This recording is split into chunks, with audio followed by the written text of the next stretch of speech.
Stop. Okay, so we begin with continuing fallout from the situation in Parkland, Florida. Obviously, there was a horrific, awful, evil event that occurred last week in Parkland, and that's what dominated the news over the weekend. President Trump is apparently now considering whether he is going to push some gun control measures. One of the reasons he's doing that is because the media have launched an all-out emotional assault on gun control. Here is what CNN, Fox News, MSNBC have been doing. They've been covering all of the students from Parkland. They're high school students, and they're speaking out about gun control. So here are some of the students announcing national demonstrations on gun control. Today, I'd like to announce that we have an event coming up to have everybody in the nation talking about what we're talking about. And one of the things we've been hearing is that it's not the time yet to talk about gun control. And we respect that. We've lost 17 lives, and our community took 17 bullets to the heart. And it's difficult to come back from that. So here's the time that we're going to talk about gun control. March 24th, we have the March for Our Lives, which you can find at marchforourlives.com, and expect to see us a lot. The March for Our Lives is going to be in every major city, and we are organizing it so students everywhere can beg for our lives. Because at the end of the day, this isn't about the red and blue, the GOP and the Democrats. This is about adults and kids. Now, whom are you going to beg for your life? You're going to beg Trump for your life, as though Trump could just flip a switch and suddenly these shootings would not happen anymore? There's significant disagreement about the method that should be used in order to militate against these shootings. There's significant and real disagreement on this. Right? I've suggested there ought to be wildly upped security standards at all of these schools, that there ought to be armed guards at virtually every door, that you might consider at some of these schools actually putting into place some doors that can actually close across the campus and lock like they have at hospitals. At many hospitals, they have lockdown procedures where an active shooter's in the hospital, and so you actually lock off certain parts of the hospital from other parts of the hospital so that the shooter can't just walk through the halls with impunity. And there's a lot of disagreement about this. Democrats want, of course, bans on all sorts of weapons, including the AR-15, which is the most popular rifle in the United States. But this idea that it's all about begging, that it's all about if we just cared enough, that all of this would be fine, we just agree on everything, that, of course, is not true in the slightest. This, of course, however, is what the left is suggesting. So the same student, Cameron Kasky, he says, you're either with us or against us, which is pretty wild language, considering we are all with you. No one wants to see kids get shot. You're either with us or against us. We are losing our lives while the adults are playing around. And we have received endless support from your generation, and we thank everybody for that immensely, because we really appreciate it. We don't need you.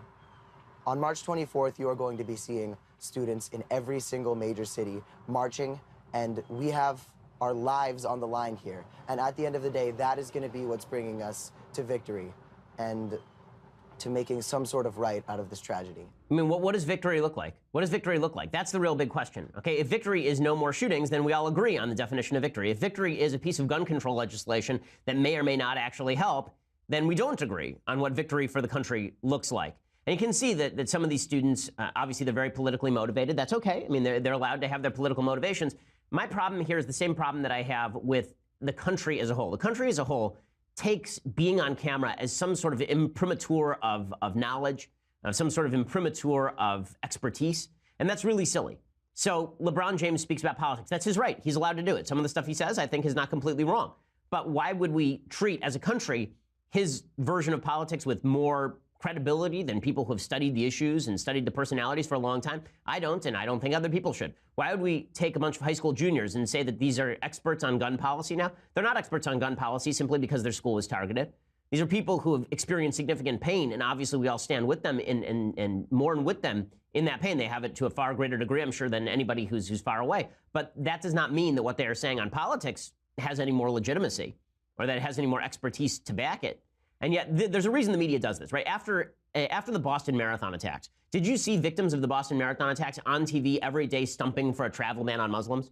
Of course you didn't. After the Orlando shootings, did you see victims of the Orlando shootings who were not left-wing going around and saying, what we need here is a restriction on the number of Muslim immigrants from countries we can't vet? Of course you didn't. Right? The media go out of their way to put people on camera who are sympathetic.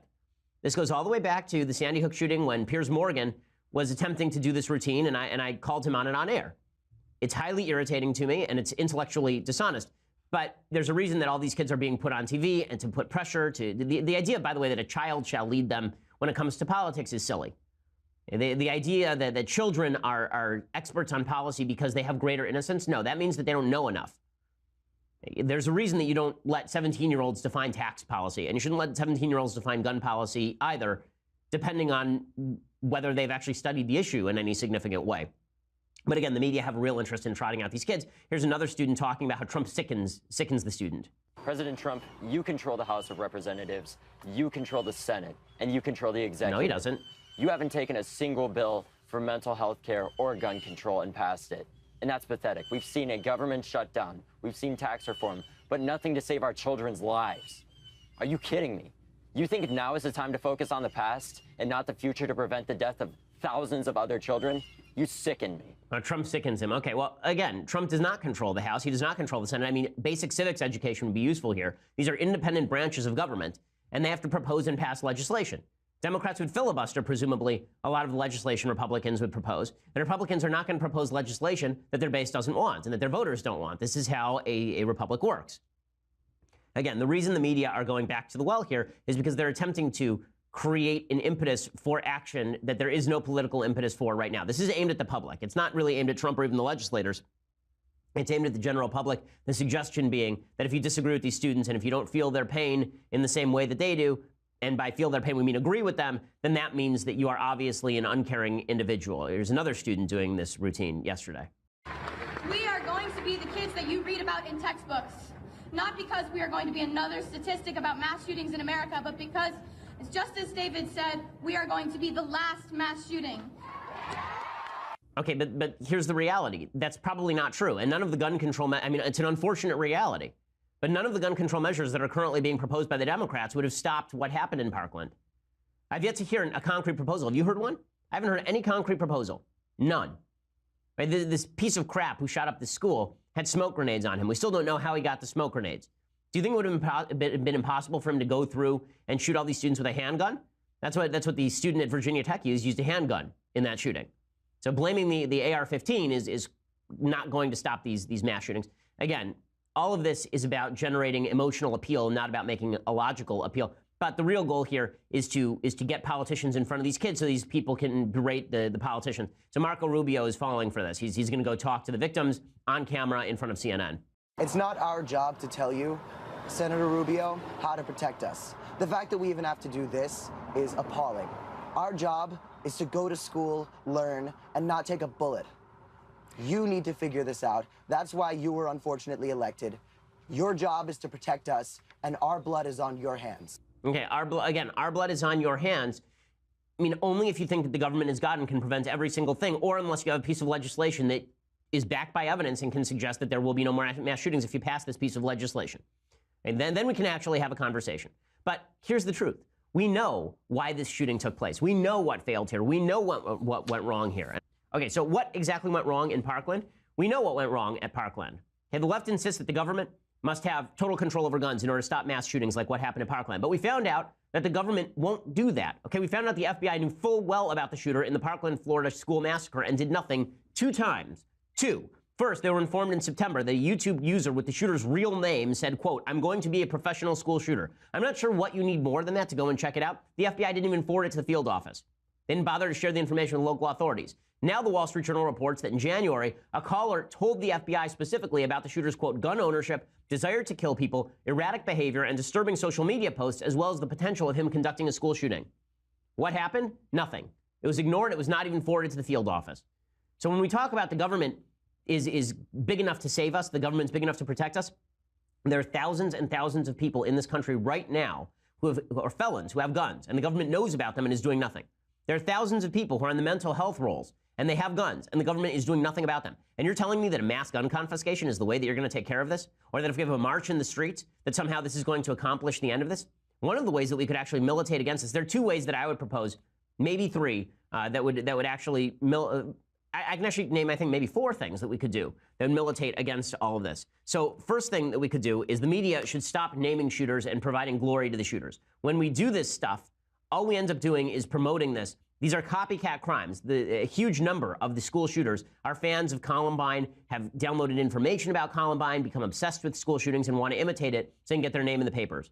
the media should have an agreement all the way through, and we're going to start implementing this at Daily Wire now. I do it on my show, that we're not going to name the shooter. That is something that I think everyone should work on in the media. That's something that we can do firsthand. Second thing, we should have massive security at the schools. This idiotic notion that there is a school to prison pipeline is not backed by data. That if you have a bunch of armed guards in the schools, then kids are being arrested for silly crimes and then being sent to prison. It's just not true. The data do not support that. We have a whole article by Hank Berrien over at the Daily Wire about this. You can go and check that out. It is not the case. Other things that we can do. The mental health screenings that are already taking place. There needs to be more transparency. All of this information needs to be transmitted to local authorities. It all needs to be put in the databases. People need to be fired or lose their jobs or lose their careers if they do not enter information that is relevant, and then something terrible happens. Because I promise you, for every school shooting that happens like this where the FBI missed it, there are 100 other instances where the FBI missed it, but there was no school shooting. If this happened once, this happened 100 times. We've now had the FBI and the CIA miss things in the San Bernardino shooting, in the Texas shooting, in this shooting, in the Charleston shooting. The government is not doing what they already have the power to do. So that's something that we certainly should be taking a look at. So those are three things right off the bat that we should be looking at. David French has a proposal over at National Review that is called a gun violence restraining order. And what he suggests, I want to find the actual verbiage.